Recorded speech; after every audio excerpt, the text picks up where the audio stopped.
오늘 말씀에 7번째 나팔이 부는 장면이 나오는데 6번째 나팔이 불리고 나서 그리고 나서 무슨 일이 있었느냐, 요한에게 두루마리를 갖다 먹어버려라 라는 말씀이 있었고 성전을 측량하라 라는 말씀이 있었습니다.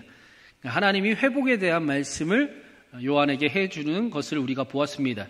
그리고 나서 두 증인에 대한 말씀이 나오면서 바다에서 무저갱에서 짐승이 올라오는 모습을 보고 이제 끝이 났구나 라는 생각을 떠올렸는데, 그런데 아직 끝나지 않았음을, 7째 나팔이 이제 불리는 것을 우리에게 보여주고 있습니다.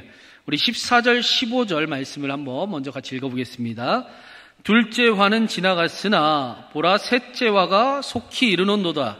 7째 천사가 나팔을 불매 하늘에 큰 음성이 나서 이르되 세상 나라가 우리 주와 그의 그리스도의 나라가 되어 그가 세세토록 왕노릇 하시리로다 하니, 7째 천사가 나팔을 부니 이 땅에 심판과 재앙이 일어나는 것이 아니라 하늘에서 큰 음성이 나타났습니다. 마치 요한계시록 4장에 하늘에 이미 완성된 예배, 그 교회의 모습을 보여줬던 것처럼 오늘 말씀에서도 7째 나팔이 불리니 하늘에서 큰 음성이 나타나고 하나님 나라에 대한 소망과 또 말씀이 우리에게 들립니다. 여러분, 오래돼서 기억이 안 나실 수도 있는데 7째 인을 떼어졌을 때도 비슷한 장면이 나왔었습니다.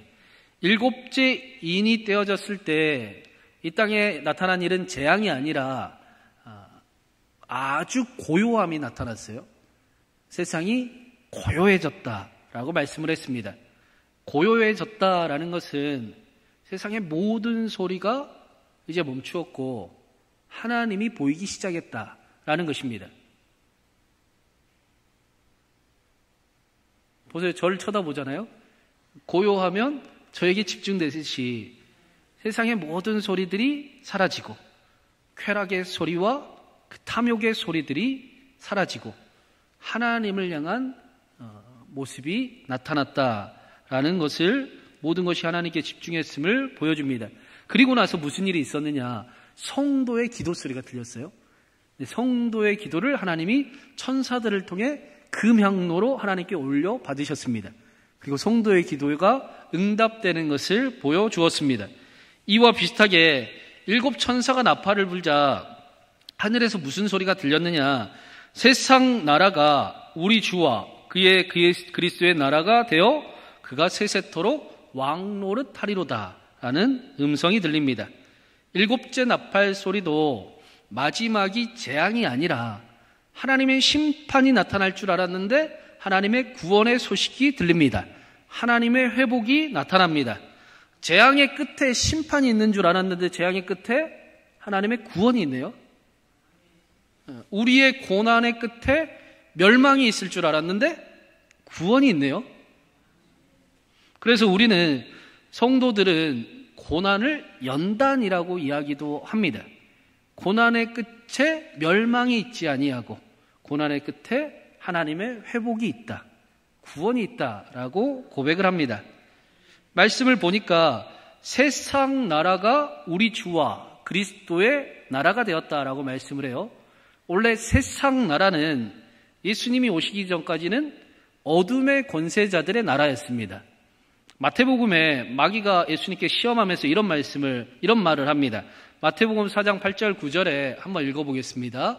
마귀가 또 그를 데리고 지극히 높은 산으로 가서 천하 만국과 그 영광을 보여 이르되 만일 내게 엎드려 경배하며 이 모든 것을 내게 주리라.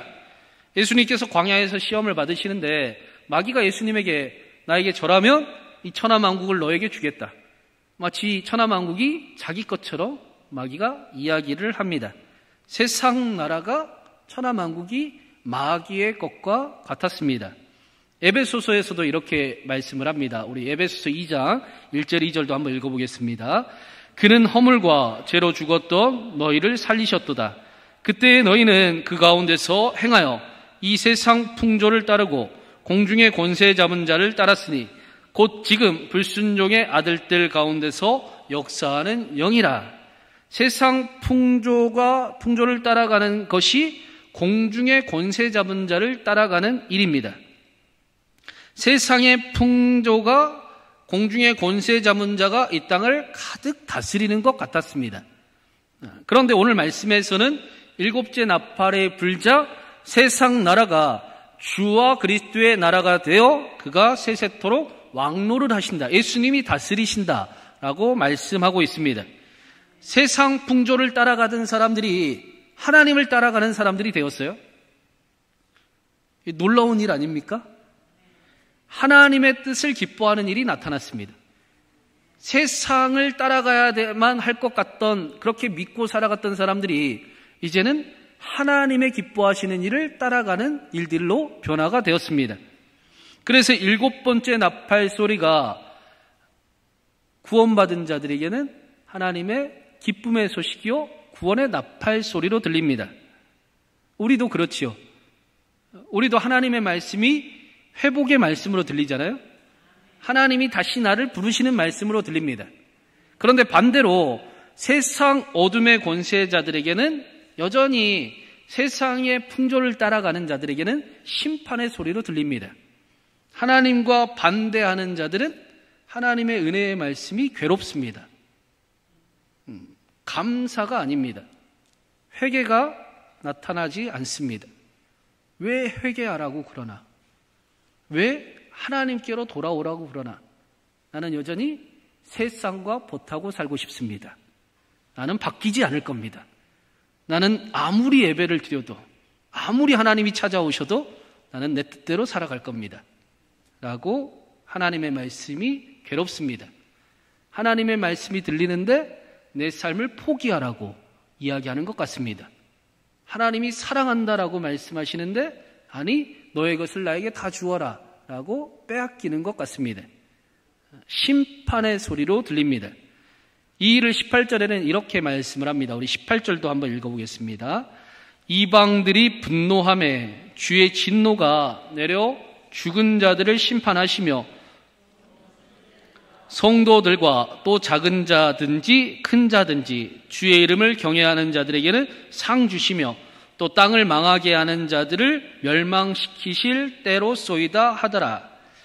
예수님께서 세상을 심판하시는데 죽은 자들을 심판하셔서 주의 이름을 경외하는 자들에게는 상을 주실 것이고 반대로 땅을 망하게 하는 자들은 멸망하게 하실 것입니다. 말씀을 자세히 보면 심판의 기준이 달라요. 상을 받는 자들은 주의 이름을 경외하는 자들입니다.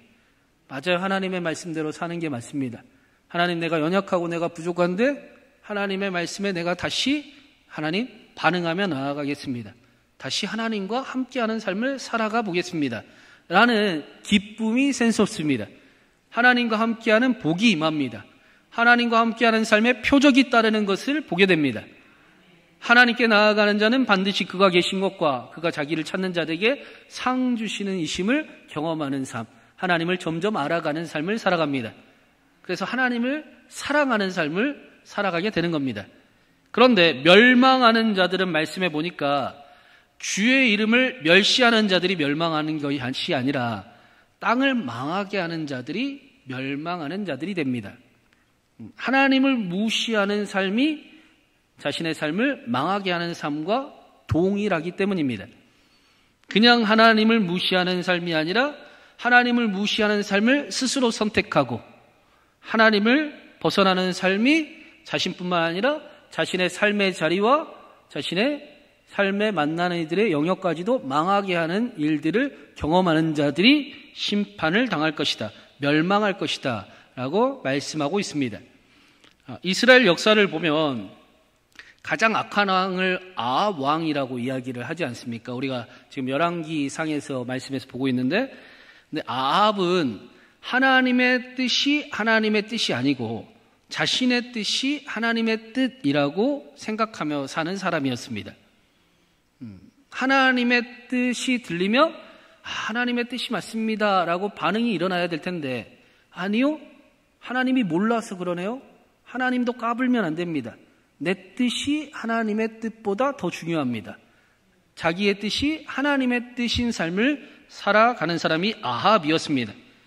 그래서 스스로 심판과 저주를 선택하는 사람이었다고 성경은 기록합니다.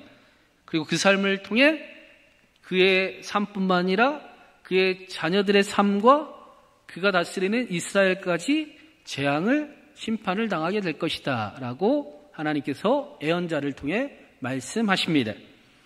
그래서 후대의 아합에 대해 이야기하기를 그는 이스라엘 역사상 가장 악한 왕이었다라고 이야기를 합니다. 여러분, 호랑이는 가죽을 남기고 사람은 이름을 남기지요. 여러분은 마지막에 무엇을 남기고 싶으십니까? 아합의 인생이 얼마나 비참한 인생이었는가를 우리가 생각해 보게 됩니다. 그냥 악했구나가 아니라 사람들이 그를 보면서 그는 가장 악한 사람이었다. 그는 평생을 욕심쟁이로 살아가는 사람이었다. 그는 평생을 그렇게 욕망을 향해 악함을 기뻐하며 살아가는, 자신뿐만 아니라 자신들의 사랑하는 사람까지 멸망하는 사람이었다라고 불리는 사람이 아합이었던 것입니다. 반대로 우리는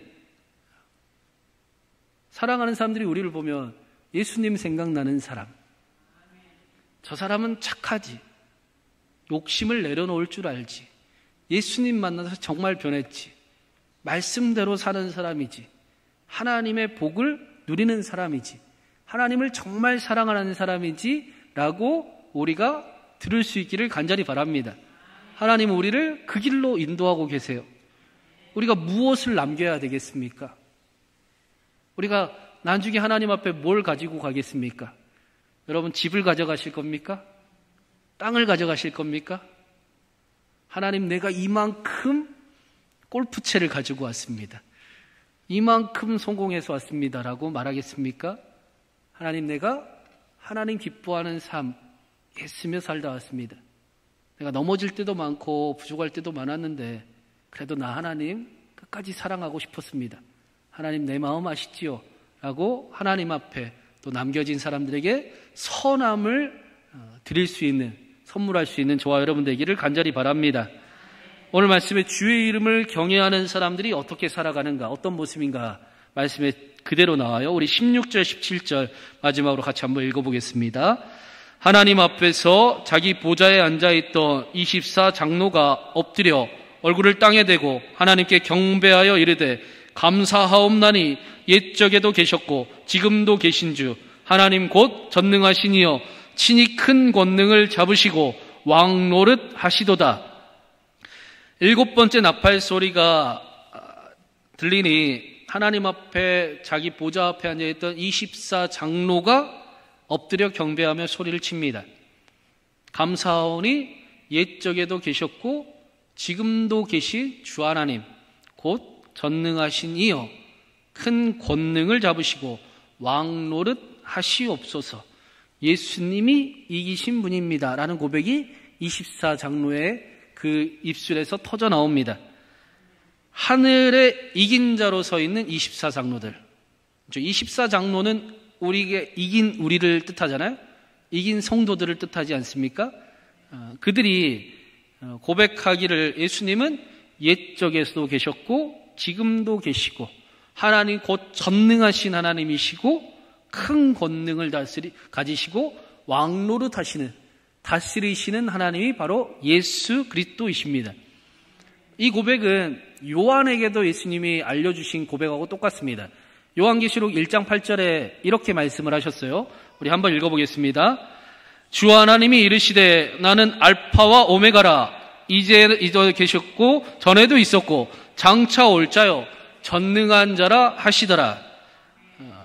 예수님이, 하나님이 이르시되 나는 처음과 나중이요 전에도 있었고 이제도 있고 장차 올 자라, 전능한 자라 라고 말씀을 하십니다. 근데 지금 24 장로하고 좀 차이점이 있어요. 24 장로는 전에도 있었고 지금도 있고, 그런데 장차 오실 분이라는 고백이 빠집니다. 24 장로에게는 예수님이 장차 오실 분이 아니라 지금 나와 함께 하시는 분이었기 때문입니다. 이긴 자로서 하늘 보좌에 있는 24장로는 이제 예수님과 함께 하고 있습니다. 예수님을 보았고 만졌고 예수님을 만난 사람들이 되었습니다. 장차 올 분이 아니라 이미 오신 분입니다. 이게 중요한 포인트입니다. 예수님이 우리에게 장차 오실 분입니까? 지금 오신 분입니까? 네. 장차 오실 분입니까? 지금 와 계시는 분입니까? 이 고백이 되게 중요하죠. 예수님이 성령으로 이미 우리와 함께 하십니다. 우리 주일학교에서 이야기 많이 하잖아요. 예수님 어디 계세요? 예수님 내 안에 계신다면서요. 우리가 예배를 드리는데 우리가 예배 드리면서 어떻게 이렇게 꼼짝 안 하고 졸지도 않고 핸드폰도 않고 드리는지 아십니까? 옆 사람 때문입니다. 옆 사람이 보고 있는 것 아니까 대충 옷 입고 잠옷 입고 오기도 하고 누워서 입고 싶기도 하고 또 우리가 요즘에는 핸드폰 없으면 못 살잖아요. 알람이 안 울려도 핸드폰을 보고 뉴스나 심심하고 할 일이 없으면 핸드폰을 검색하는데 어떻게 이렇게 핸드폰을 검색 안 하고 어떻게 이렇게 아무것도 안 하고 예배를 하나님 앞에 드릴 수 있습니까? 옆 사람 때문이에요. 옆 사람이 있는 것만으로도 우리를 지켜주고 있습니다. 옆 사람의 존재만으로 우리가 삶을 지키며 살아갑니다. 그런데 만약에 예수님이 정말 우리 안에 계시면 삶이 얼마나 변화가 되겠습니까? 그냥 말로 하는 고백 말고 24장로들의 오늘 고백처럼 예수님이 내 안에 계심이 정말 믿어지고 그렇게 살아가면 내 입술이 함부로 말하지 아니하고 가능하면 사람에게 힘주는 말을 하고 살리는 말을 하고 내 발걸음이 가지 않아야 될 곳을 가지 않고 예수님이 정말 기뻐하는 곳으로 다니고 내가 하는 행동이 정말 예수님이 내 안에 계심이 믿어지면 어떻게 허투루 내 삶을 낭비하며 그렇게 마치 공중의 권세 잡은 자에게 사로잡힌 것처럼 살아갈 수 있겠습니까? 여러분, 예수님이 우리 안에 계십니다. 우리가 이 말씀을 붙들기를 바랍니다. 말로만, 입술로만, 고백으로만이 아니라 우리가 한 주를 살아갈 텐데 우리 다시 예수님이 내 안에 계신 게 확실합니다. 그렇게 한번 살아볼 수 있기를 바랍니다. 옆 사람이 있는 것만으로도 나한테 나를 지키는 힘이 되는데 하물며 내 안에 계신 예수님을 정말 믿어진다면 정말 그분과 함께 사랑의 동행을 사귐을 할 수 있다면 우리 삶에 얼마나 놀라운 변화가 일어날 수 있겠습니까? 말씀이 사실입니다. 하나님의 능력이 있습니다. 예수님을 따르는 자에게 표적이 따라옵니다. 사랑하는 여러분, 하나님은 우리에게 하나님을 사랑하는 삶을 선물해 주셨습니다. 말로 믿는다, 하나님을 믿는다라는 고백, 그런 삶 말고 하나님을 알아가는 삶, 그래서 하나님을 사랑하게 되는 삶, 점점 더 하나님의 놀라움을 경험하는 삶, 하나님의 그 선하심과 하나님의 그 인자하심을 경험하는 삶을 우리에게 선물해 주셨습니다. 죄인 중에 개수와 같은 우리를 포기하지 아니하시고 예수님을 닮은 자로 살아가게 하십니다. 예수님이 우리 안에 계십니다. 예수님이 우리의 삶의 힘이 되십니다. 한 주간 이 말씀을 붙들고 예수님과 동행하는 저와 여러분 되기를 간절히 바랍니다. 예수님이 어디 계십니까? 확실하죠? 아니면 못 끝내요? 네, 예수님이 내 안에 계심을 우리 함께 붙들고 한 주간 하나님이 주시는 은혜와 하나님이 주시는 축복과 하나님이 주시는 따뜻함 안에 평안한 한 주, 능력 있는 한 주를 함께 누리기를 주님의 이름으로 축원합니다.